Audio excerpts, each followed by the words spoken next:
Chers téléspectateurs, nous voici de retour avec Mélanie Karine Dubé. Vous êtes toujours auteure et conférencière. Oui. Et je suis toujours Charlotte Bam. Alors, dites-moi, Mélanie Karine, après le guide, après l'agenda, vous venez de publier Truc d'une folle rétablie. Oui. Mais pourquoi? Pourquoi? Je comprends pas votre question. Si vous êtes rétabli, Oui. vous êtes plus dans la catégorie folle. Mais en fait, je suis un peu perturbée parce que je pensais que, vous savez comme on dit l'expression folle un jour, folle toujours. Est-ce que ça veut dire que c'est fini? Vous êtes saine d'esprit? On peut vous fréquenter sans avoir peur de quoi que ce soit. On peut me fréquenter sans avoir peur de quoi que ce soit. Rétabli, en fait, c'est tous les... Rétabli, c'est 110 trucs, 32 thèmes.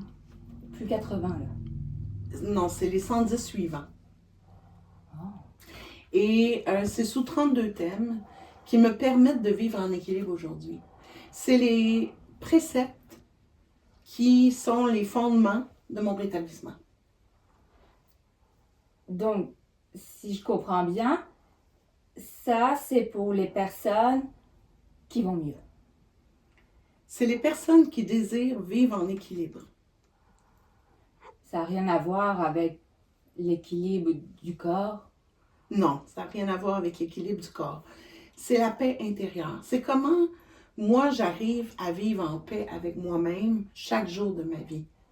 Ce qu'il y a dans ce livre-là, c'est la somme de mes apprentissages. Tels que, c'est quoi le rétablissement? C'est quoi la résilience? Comment on fait pour améliorer son estime de soi-même? Comment on fait pour déterminer quelles sont nos valeurs fondamentales? Pourquoi c'est utile de faire du ménage dans sa vie? Comment on évalue nos relations avec les autres? Le ménage, c'est toujours pas des trucs de grand-mère, là. C'est pas des trucs de grand-mère, cependant, je parle quand même de ménage de la maison dans ce livre-là. Ah oui? Oui, parce que faire du ménage, 20 minutes de ménage diminue de 20% de notre anxiété. Mesdames, vous pouvez le dire à votre époux? Et faire du ménage aussi, ça permet de calmer l'esprit.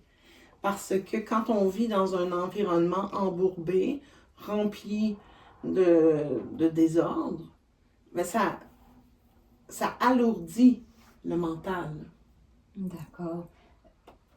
Vous parlez beaucoup dans cet ouvrage-là de la communication non violente. Est-ce que c'est votre façon de lutter contre la violence conjugale? Non.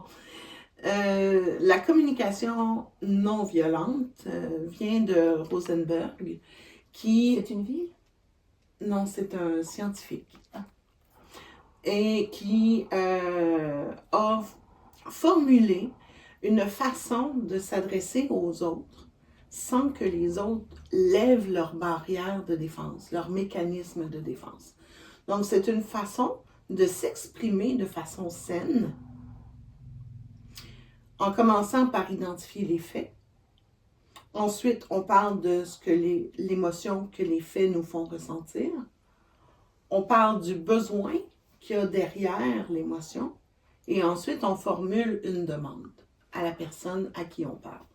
Est-ce que c'est pas un petit peu compliqué de gérer tout ça? Parce que dans le moment présent, quand quelqu'un vous énerve, comme je donne un exemple au hasard, mais votre patron, par exemple, vient vous chercher là. Est-ce que on peut être capable de gérer cette violence qui nous vient au fond? Oui, peu importe la personne qui est là. C'est sûr qu'au début, ça peut être difficile parce qu'il faut comprendre très bien le concept pour en venir à l'appliquer.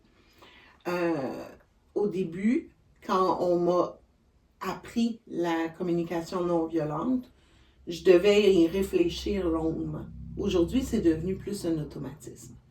Dans le livre, je suggère que s'il y a une situation qui nous énerve, on peut juste mentionner à la personne « Donne-moi du temps, je te reviens » et on s'isole, on respire un grand coup. Mais est-ce qu'on doit lui revenir quand même? Bien sûr, on lui revient quand même avec une formulation adéquate pour la communication. Je comprends. J'essaie de voir un petit peu vos trois ouvrages ensemble. Donc le tout premier, si je comprends bien, est vraiment un guide pour comprendre un petit peu ses émotions au départ et des trucs pour pouvoir les gérer. Tout à fait. Le deuxième étant, comment dire, faire un petit bilan chaque jour pour savoir où on en est au niveau de ses émotions. Celui-ci, quelle est vraiment la différence entre les trucs du premier de gestion d'émotions? Mais là, vous dites que vous en mettez 110 de plus dedans, mais vous êtes rétabli. Là, je suis un peu confuse. Oui, tout à fait.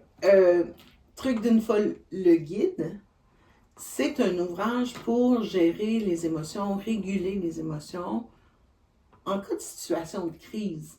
On va utiliser ces trucs-là pour faire en sorte qu'on soit plus capable de vivre les situations qui nous arrivent dans notre vie. L'agenda de suivi, c'est un outil qui permet de prendre des notes pour la thérapie ou de nous accompagner dans la gestion de nos émotions au quotidien. Il ne faut pas oublier de mettre la date. Il ne faut pas oublier de mettre la date. Tandis que rétabli, c'est des grands concepts de vie.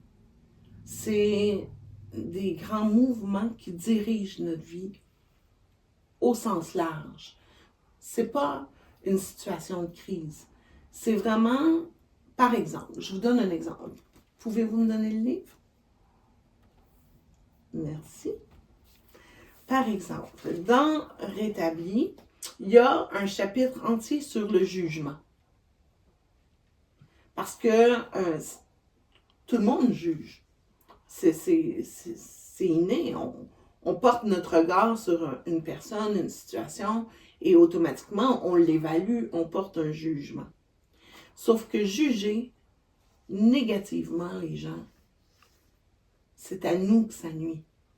Donc, dans Rétabli, je dis, si tu veux vivre une vie équilibrée, si tu veux arrêter d'être ballotté comme ça, ben, arrête de juger les autres et sois dans l'acceptation. Parce que l'acceptation, c'est de prendre la personne telle qu'elle est. Mais si elle nous énerve? Si Vraiment? la personne vous énerve, vous avez un travail personnel à faire en fonction de ça.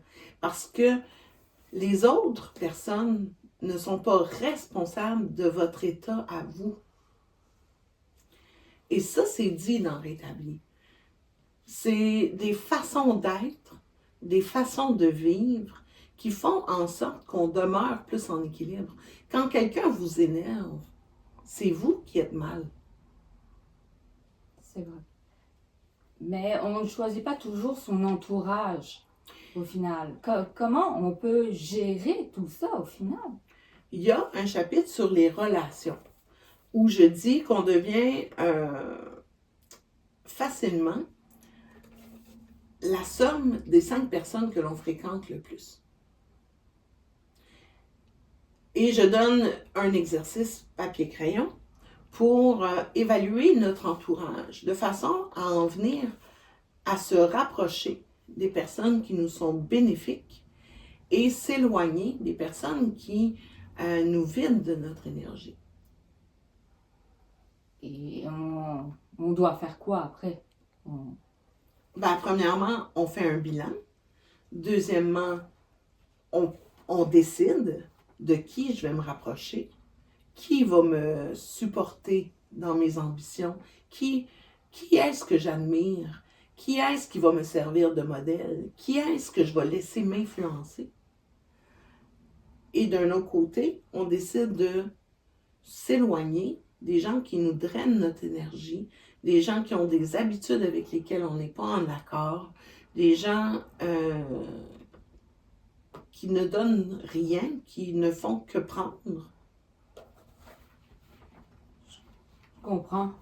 C'est des fois pas facile de s'éloigner de certaines personnes. C'est certain que c'est pas facile, mais c'est une question de choix. C'est vrai.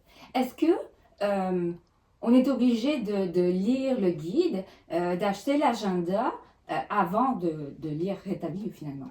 Non, non. Ce sont des livres distincts. On pourrait commencer par l'inverse. On pourrait être rétabli, se faire un agenda pour découvrir que finalement on est folle pour prendre le guide. C'est une belle façon de le dire, mais ce que j'essaie de dire, c'est que les livres sont indépendants. Quelqu'un pourrait acheter le guide et lire le guide et se limiter qu'à ça. Quelqu'un pourrait acheter l'agenda, travailler avec l'agenda en parallèle avec le site Internet et se limiter à ça. Et même chose pour Rétabli. C'est certain que le premier truc qu'il y a là-dedans, il porte le numéro 81. C'est perturbant pour quelqu'un qui n'aurait pas acheté le guide. C'est spécifié et c'est expliqué. La raison pour laquelle j'ai fait ce choix-là, c'est que je ne voulais pas qu'il existe 2 trucs numéro 35. Puis, vous n'auriez pas pu comme ne pas mettre de numéro, comme vous n'avez pas mis de date dans l'agenda, comme ça les gens pourraient choisir le numéro du truc. Moi je dis ça, mais c'est comme juste une idée. J'ai choisi de numéroter les trucs pour une plus belle facilité à les repérer. Mais c'est ça, les trucs 1 à 80 sont dans le guide et le truc 81 à 190 sont dans le Rétabli. Donc, votre série de livres, disons, pourrait comme aider quelqu'un à passer de l'état de la folie à un mode de vie plus sain. Est-ce que vous avez des problèmes avec les psychologues, les thérapeutes? Parce que là, vous leur volez leur travail au final. Je vole pas leur travail, au contraire. Je suggère très fortement aux gens qui en ont besoin de faire une thérapie, peu importe laquelle. Que ce soit en psychiatrie, en psychothérapie, en ergothérapie, en santé mentale. Je pense que mes ouvrages sont complémentaires. Je pense que mes ouvrages pourraient être très bien dans un bureau de psychologue, dans un bureau d'ergothérapeute et pourraient servir la thérapie qu'ils font. Je ne me substitue pas à ces rôles-là. Je ne suis pas psychologue, je ne suis pas ergothérapeute, je ne suis pas médecin. Vous êtes folle. Non, je ne suis pas folle. Je suis une femme qui a vécu des difficultés et qui s'en est sortie. Je suis une battante. J'ai un savoir expérientiel qui vaut dans les écrits scientifiques, les données probantes. On se dirige de plus en plus vers le savoir expérientiel, contrairement au savoir théorique, qui est aussi très bien, là. C'est juste qu'on complète. Je comprends. Mélanie Karine Dubé? Oui. C'est ainsi que nous achevons notre entretien qui fut très agréable. Traiter de la folie n'est pas un sujet facile, on s'entend. Donc, juste nous redire où est-ce que les lecteurs qui ne sont pas forcément fous pourraient acheter vos ouvrages, pas forcément les 3, celui que vous voulez. Mais je tiens quand même à préciser que ça n'a rien à voir avec la folie, que je ne suis pas folle et que les gens qui lisent ce livre-là ou les autres ne sont pas fous non plus. Effectivement. C'est ça. Si on veut se procurer un des ouvrages, on se dirige sur le site internet www.trucd'unefolle.ca. On n'oublie pas de mettre un S à truc. Et dans l'onglet boutique, on clique sur le livre de notre choix et ça nous amène vers la plateforme de vente. Parfait. Merci beaucoup, Mélanie-Karine Dubé, pour le temps que vous nous avez accordé.